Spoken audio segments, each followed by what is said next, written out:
कहानी है रामपुर गांव की, जहां के मर्द महिलाओं को हमेशा नीचा दिखाने की कोशिश में रहते। अरे अभी तक खाना नहीं आया, क्या मुझे एक और शादी करने की जरूरत है? नहीं जी नहीं, ऐसा मत करना, वरना मैं कहाँ जाऊंगी। खाना लेकर मैं अभी आई जी। गांव की पंचायत में भी फैसले हमेशा औरतों के खिलाफ ही रहते। मैं जो फैसला सुनाता हूँ वो भगवान की आज्ञा होती है। इस लड़के ने अपने मन से शादी करके अच्छा नहीं किया। लड़के को घर भेज दो और इसकी शादी इसकी जाति की किसी लड़के से करवा दो, लेकिन ये लड़के, इसे तो गांव के बाहर निकाल दो। नहीं नहीं जमींदार साहब, ये क्या बोल रहे हैं? ऐसा नहीं हो सकता। मेरी बेटी मासूम है, इसे अच्छे बुरे की समझ नहीं है। अरे कहाँ जाएगी ये बेचारी? कहाँ जाएगी? इतनी चिंता है तो पूरे परिवार का गांव निकाला कर देते हैं। बेचारे पूरे बसे बसाए परिवार को गांव छोड़ना पड़ता है। चाहे जो हो, अगर बेटियों को कंट्रोल नहीं कर सकते तो गांव में रहने का कोई मतलब नहीं है। यहाँ औरतों को दब कर रहना होगा। कोई भी अपने हिसाब से कुछ नहीं कर सकता, सब ईश्वर की मर्जी से ही होगा। तभी गांव का एक आदमी दौड़ा दौड़ा आता है। सरपंच साहब, जमींदार साहब, वो कालिया है ना, उसकी बेटी पढ़ने के लिए शहर जा रही है। अच्छा, ये कब हो गया? और कालिया की हिम्मत कैसे हो गई ऐसा करने की? लेकर आओ उसे और उसकी बेटी को। बस फिर क्या था, हाजिर हो जाते हैं कालिया और उसकी बेटी सरपंच के सामने। अरे कालिया, ये क्या सुनने में आ रहा है? बेटी को इंजीनियर बना रहा है तू? और ये बता, गांव में तो स्कूल नहीं है, फिर कहां से इतनी क्लास पास कर गई तेरी बेटी?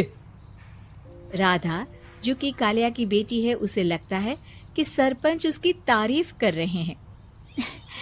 सरपंच जी, मैंने ऑनलाइन पढ़ाई की है, डिस्टेंस लर्निंग से। सभी में मैंने अच्छे नंबर पाए हैं, जिसे देखते हुए शहर की इंजीनियरिंग कॉलेज में मुझे स्कॉलरशिप मिली है। वाह जी वाह, क्या होती है ये? पहले तो ये बताओ, फिर आगे की बात करते हैं। पूरा गांव राधा की बात सुन रहा था और राधा बोलती जा रही थी। तो ऐसे मैं फ्री में एक अच्छी शिक्षा लेकर गांव में जो कुछ परेशानियां हैं, जैसे बिजली, पानी और इंटरनेट जैसी समस्याओं के लिए काम करूंगी। मैं गांव को शहर से जोड़ने के लिए पुल का निर्माण करवाने का प्रस्ताव रखूंगी। मुझे पूरी उम्मीद है कि जल्द ही हमारा गांव भी तरक्की की राह पर चल पड़ेगा। राधा की बात सुनकर सारे गांव वाले ताली बजाने लगते हैं। सरपंच को समझ नहीं आता कि वो क्या करे। चुप रह नादान लड़की, गांव के खिलाफ जाने के लिए तुझे गांव से बेदखल कर दिया जाएगा, वो भी पूरे परिवार के साथ। और हाँ, अगर ठीक से गांव में रहना चाहती है तो ये पढ़ाई लिखाई छोड़ दे। हम तेरे लिए गांव का कोई होनहार लड़का देखेंगे। तभी गांव का एक आदमी बोल पड़ता है। अरे नहीं नहीं सरपंच जी, राधा बिटिया जो बता रही है, अगर वैसा हो जाए तो हम लोगों को पैसा कमाने के लिए बाहर नहीं जाना पड़ेगा। हाँ जी, और ना ही कोसों दूर पानी के लिए भटकना पड़ेगा। हमारे बच्चे भी अच्छी पढ़ाई कर सकेंगे और आगे बढ़ेंगे, ना कि हमारी तरह खेती करते बैठेंगे। क्यों गांव वालों, राधा बिटिया का साथ देना चाहिए ना। सरपंच देखता है कि गांव राधा के साथ है तो वो चुप हो जाता है। वो घर आकर अपने सलाहकार से बात करता है, जो बहुत ही चालाक किस्म का इंसान होता है।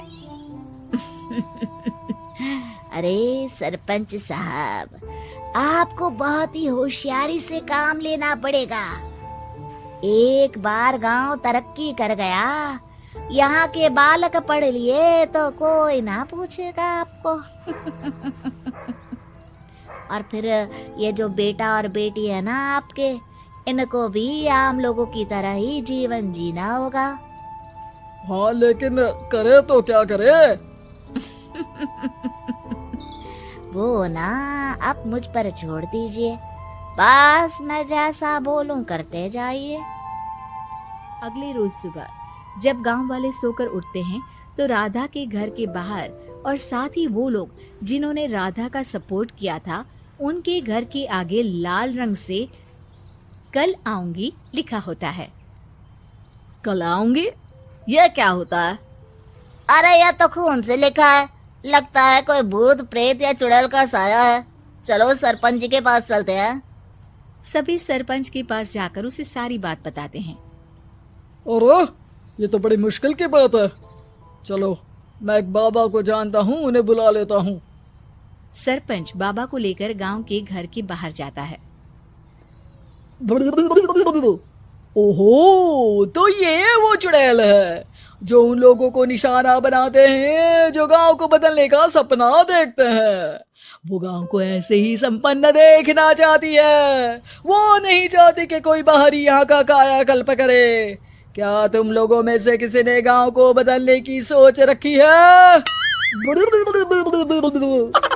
तभी राधा की माँ रोते रोते आती है। मेरी राधा घर से गायब हो गई है। अरे कोई तो बचाओ, मेरी बच्ची कहाँ गई?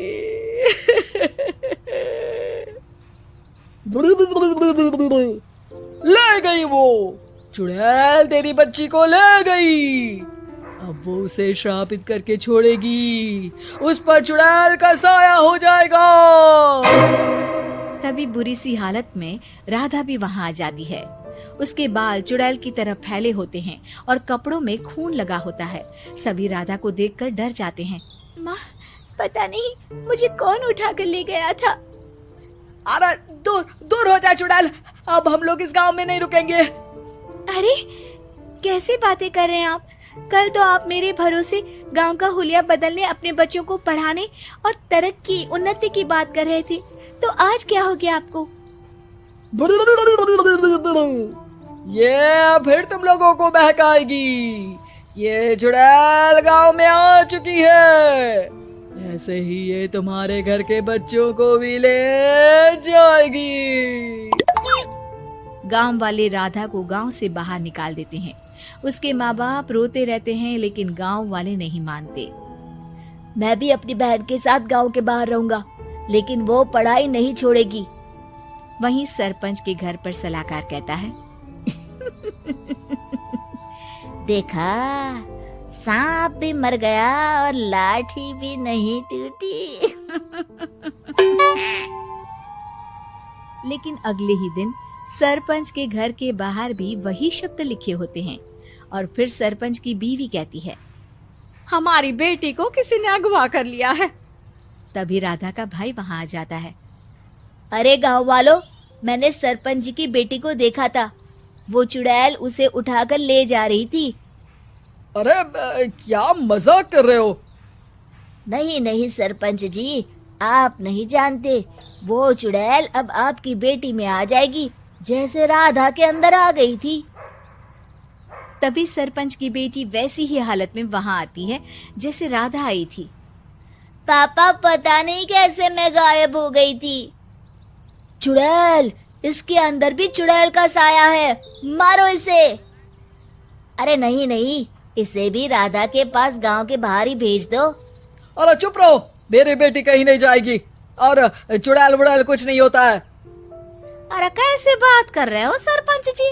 आप तो बोल रहे थे कि आपका फैसला भगवान का ज्ञान होता है, तो अपने पर बात आई तो अब आप ऐसे बोल रहे हैं। अरे ना ना ना, आपको अपनी बेटी को त्यागना ही होगा। अरे बुलाओ बाबा को। राधा का भाई बाबा को ले आता है, जिसे अब गांव वालों के डर के कारण सच बोलना पड़ता है।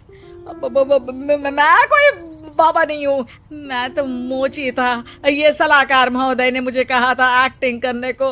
अब वो मुझे पैसे देने वाले हैं। अब मुझे माफ कर दो। गलती हो गई, मुझे माफ कर दो। तभी वहां राधा आ जाती है। देखा सरपंच जी, जब गांव के बच्चे साक्षर होंगे तो आप जैसे लोगों की चालाकी नहीं चलेगी।